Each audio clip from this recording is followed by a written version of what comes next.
Himanta Biswa Sarma came to power after BJP's historic win in Assam.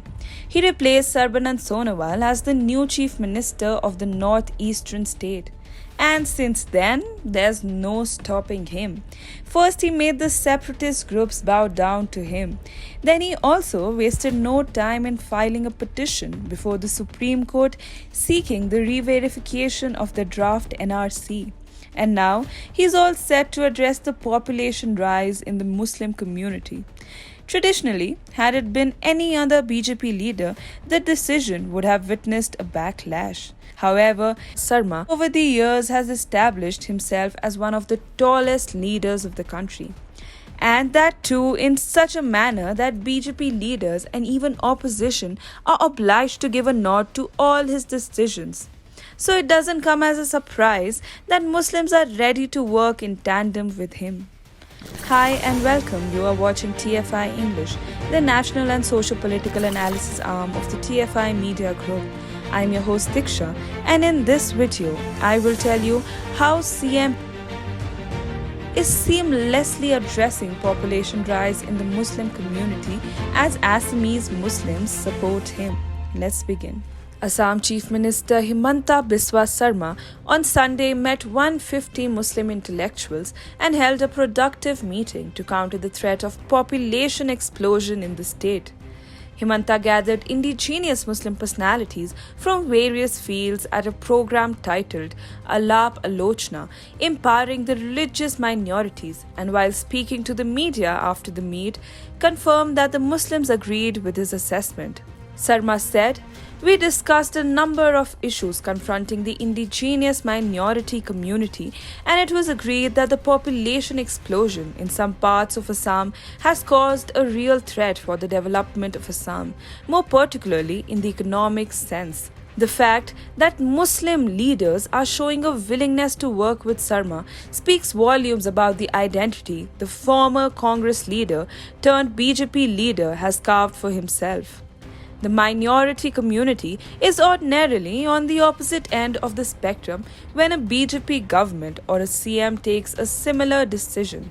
However, their support for Sarma is something of a rarity in the polarized political climate of the country. Cutting through political lines, Sarma commands equal respect of his party as well as the opposition leaders.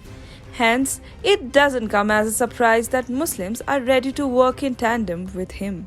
Even before the meet, Sarma had sounded confident on the outcome of it. He said, "During last 1 month, I met both fractions of all Assam Minority Students Union, and everybody has said that population is a problem and that we need to resolve it. In Assam, there is no controversy. By working congruently, Assam can usher into a new era of development and achieve the aim of being one of the top 5 states as said by Sarma himself."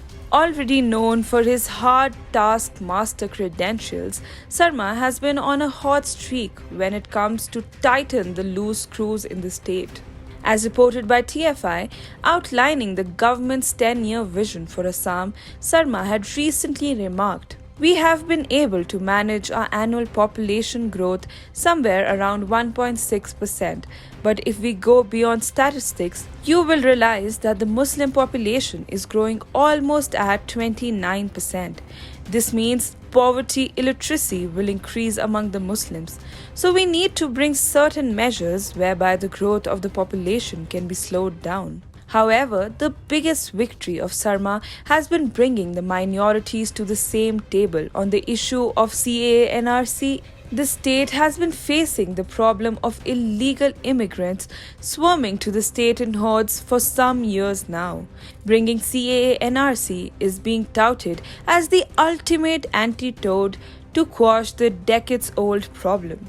The party, during the assembly election, succeeded in portraying illegal Muslims of Bengali origin as the biggest threat to the indigenous communities in Assam and ultimately used it for its benefit, a move that was engineered by none other than Sarma himself.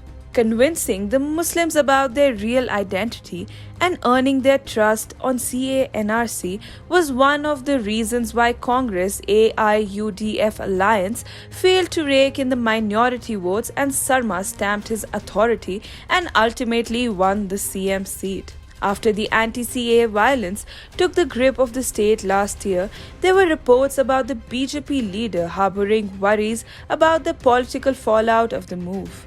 However, Sarma maintained his composure throughout the crisis and kept supporting the CAA, and ultimately brought the party to safe shores whilst having the backing of Muslims. Sarma's modus operandi when it comes to dealing with notorious elements of society is as firm as anyone and has brought only accolades his way. When a mob of miscreants in June beat up a junior doctor named Dr. Suej Kumar Senapati, posted at Udali CCC in Hojai district of central Assam after a COVID patient died, it was Sarma who threw himself into the thick of things to ensure speedy justice was delivered. Showing tremendous urgency to punish the perpetrators, the Sarma administration rounded the major culprits of the violent assault within 24 hours.